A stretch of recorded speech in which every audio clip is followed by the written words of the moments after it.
Cahaya di malam yang sunyi, kisah perjalanan langit. Dahulu kala, di sebuah kota padang pasir bernama Mekkah, hiduplah seorang manusia yang paling mulia hatinya, Nabi Muhammad Shallallahu Alaihi Wasallam. Saat itu, beliau sedang dalam masa kesedihan yang mendalam karena ditinggal wafat oleh orang-orang tercintanya. Langit seolah ingin memeluknya, dan bumi seolah ingin menghiburnya. Tamu dari langit pada suatu malam yang sangat tenang, ketika penduduk Makkah sedang terlelap, malaikat Jibril turun membawa pesan dari Sang Pencipta. Jibril membawa seekor makhluk yang belum pernah dilihat mata manusia sebelumnya. Bernama burak, tubuhnya putih, bersayap, dan memiliki kecepatan luar biasa. Sekali ia melangkah, kakinya menapak di ujung cakrawala yang terlihat. Naiklah wahai Muhammad, ajak Jibril dengan lembut, maka dimulailah perjalanan paling ajaib dalam sejarah manusia. Perjalanan ke negeri Palestina. Hanya dalam sekejap mata, angin malam membawa mereka dari Masjidil Haram di Mekkah menuju Masjidil Aqsa di tanah Palestina. Di sana, bangunan masjid tampak bersinar di bawah rembulan.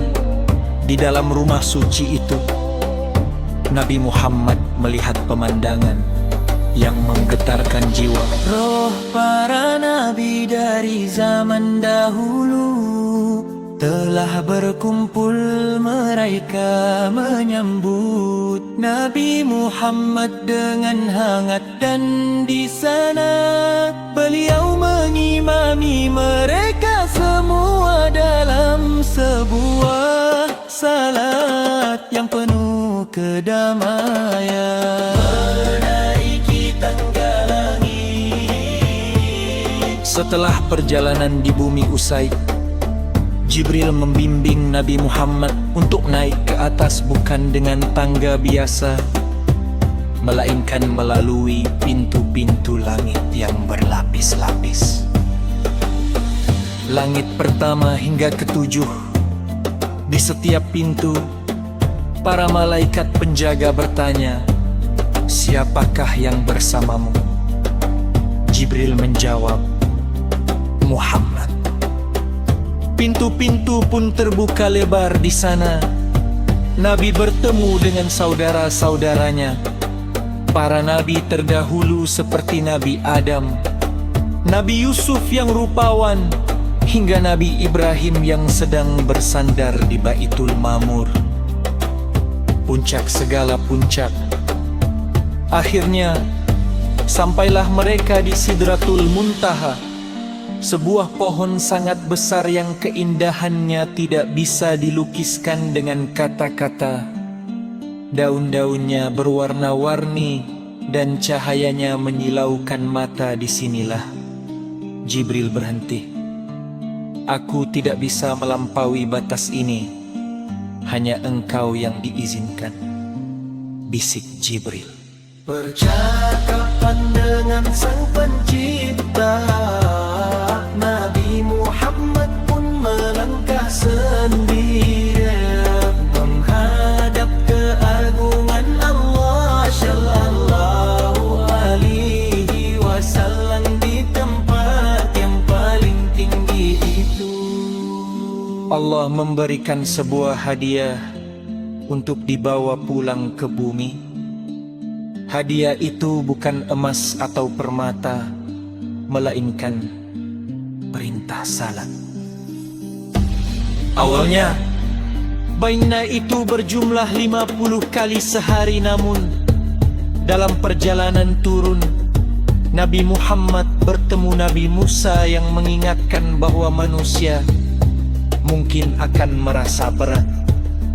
Dengan penuh kasih sayang kepada umatnya, Nabi Muhammad kembali berkali-kali memohon keringanan, hingga akhirnya Allah menetapkan menjadi 5 waktu saja dalam sehari.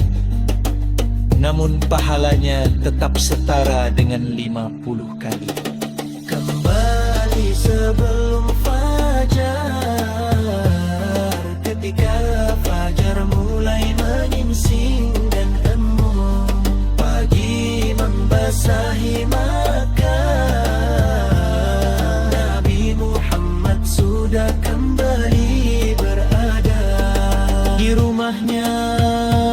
Perjalanan melintasi ribuan mil dan menembus 7 lapis langit, itu ternyata hanya memakan waktu sekejap saja di dunia manusia.